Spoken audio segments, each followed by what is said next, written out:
Hey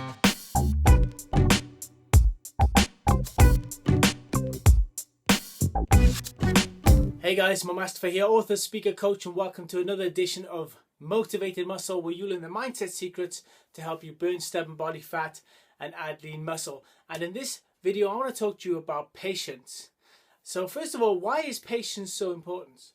Well, if you're not patient, then ultimately there's going to come a time along your path when you're trying to get in shape, whether that's to burn body fat or you're trying to tone up or add muscle, that you're going to find yourself getting impatient basically, and you're going to want to give up. Okay, because here's the thing, growth is never really linear. It tends to be more of a case of it goes up, it slows down, goes up, slows down, goes up, slows down.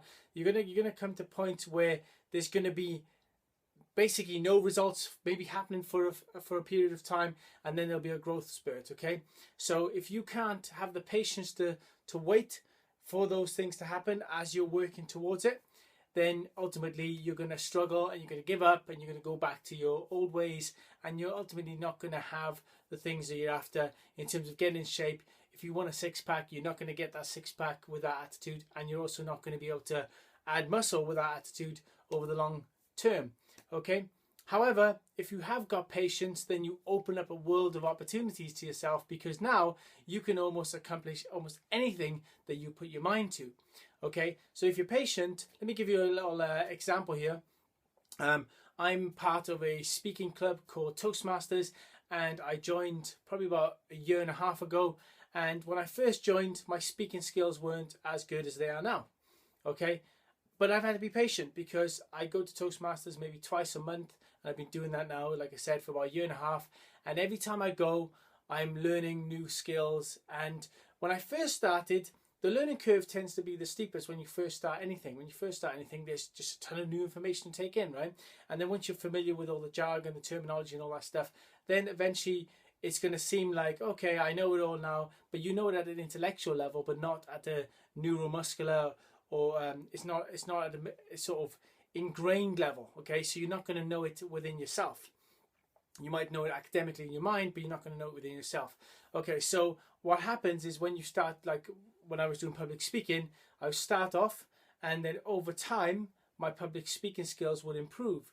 Okay, and they'd get better and better and better, and then there'd be a time when I was going and it didn't seem like much was happening, and I just was patient and I kept going back. And there were days I was really tired and I didn't want to go, but I just, got myself psyched up, reminded myself why I'm doing this, and I went back.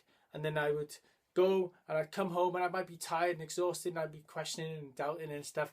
But sooner or later, all those fears, those doubts and stuff, they will go away. They're just temporary, and then in its place you'll get confidence, and competence will grow in its place. Okay, so you have to be patient to sit it out. Okay, just to use another random example here, imagine that you're planning for having your first child or whatever it might be, and your wife is 1 month pregnant, and you say to yourself, oh, it's been a month already and where's this child, right? You wouldn't do that, because it's a 9-month process before you can have the child, right? So you have to just be patient in the process.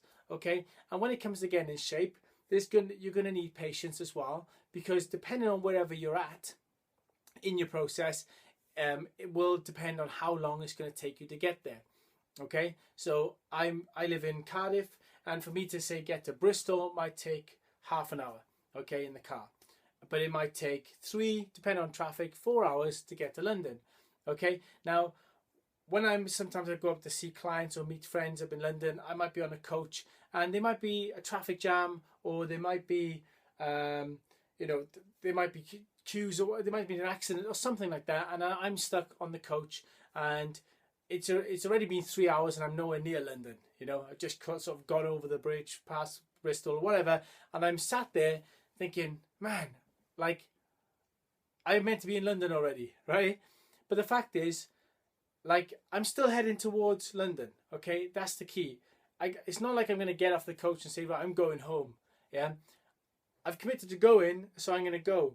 And sooner or later, I know the traffic's going to pick up, and I'm going to keep going. And if for a random reason it didn't pick up or whatever, then I'm sure the coach would do a detour or something, and eventually we'd get there. Okay, same happens in your physique.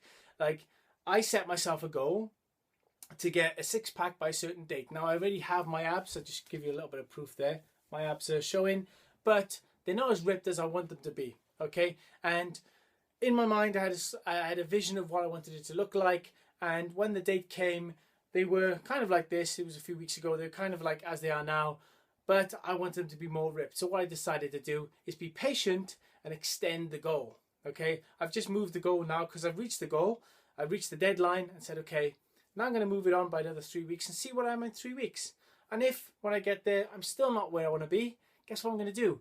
I'm going to move the goal on a little bit further, you know, but I'm going to give it my all in the process. It's not like I'm going to move the goal and not take any action. Okay, so it's important that we are patient with our, you know, in terms of reaching our goals.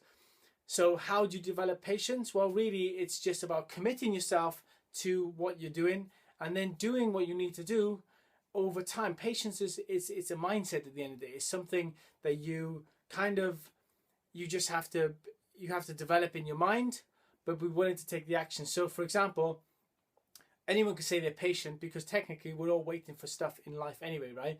But real patience is about waiting for something in the mind, but physically taking action in the body. Okay? And not just saying, okay, well, I'll wait, but I'm not taking any action. Well, you're going to be waiting forever, right? If we do that, we're going to be waiting forever. So it's important that we are patient about what we want, but we are working consistently towards what we want to have. Okay, and that's the key. So I encourage you guys, remind yourself of what you're working towards. Remember, know what your goals are. If you actually need help with goal setting and finding your reason for getting in shape, then I encourage you to click the link below now and go over to my website where you can get access to my Think Yourself Lean 7 mindset key pillars that you must have in order to reach your goal of burning stubborn body fat and adding lean muscle permanently and naturally. My name is Mustafa, and I will see you guys very soon. Take care.